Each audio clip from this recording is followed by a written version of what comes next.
Here's a quick video about, well, bad high frequency diaphragm. We had a speaker that didn't work on a gig recently, and it turns this is a new one.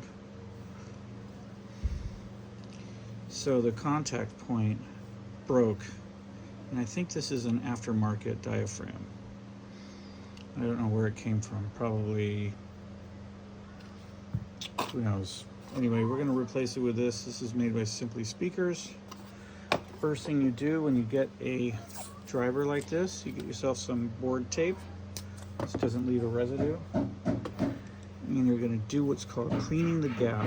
It's a big piece. Excuse the noise in the background. So you're going to clean the gap. You're going to get your tape in there, move it around. Good Lord, my kid is doing something. And you see all the dirt is coming up. What you're trying to do is you get that magnetic material to catch on the tape. You're getting some. It's a fresh piece. There's no ferro fluid in this, in the gap. Some of these speakers have ferro fluid, which is a non-magnetic cooling fluid. This does not use that. Some drivers have that. Getting some stuff. I'm looking in the gap right now, just visually inspecting it. We'll go a couple more times with some more tape. See if we can do this right. So, wow, my kid is making noise. Again, this is a 2408 driver.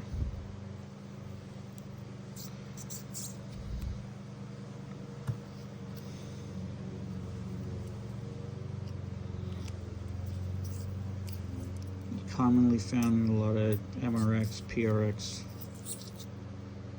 Ooh, got a lot out of that one. So we'll put it together in a minute. Some more cleaning video. Some people really like watching this stuff.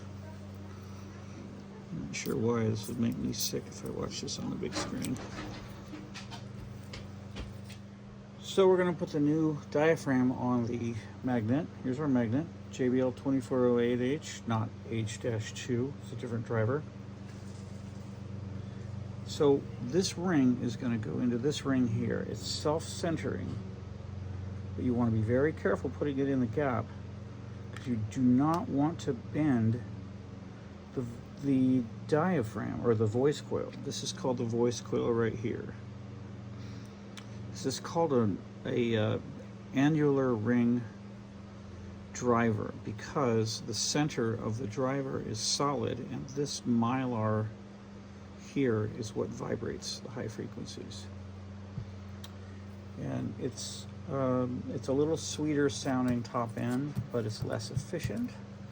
And so there's this phase plug. This is called a phase plug, and then here's where the sound comes out, or these little slits right here.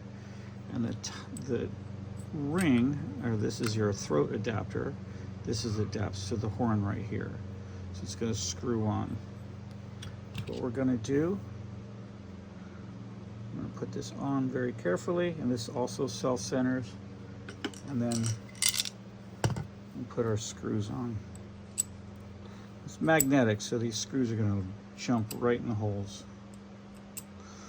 Not going to over twist, just hand tighten it.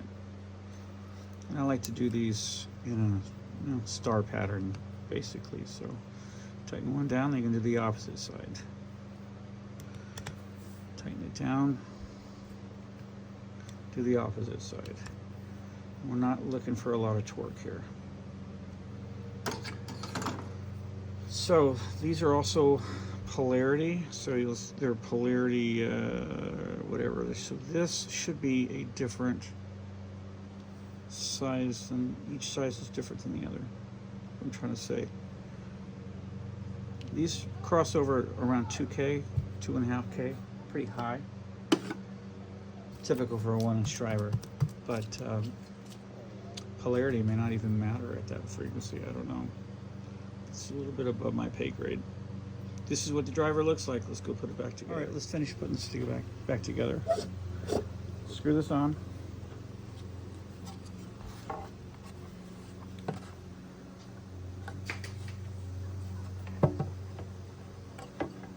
Tabs are secure.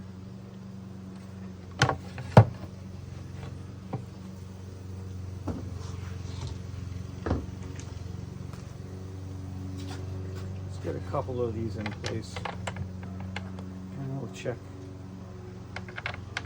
do the battery test, which is not scientific. We're using this. I think we're good.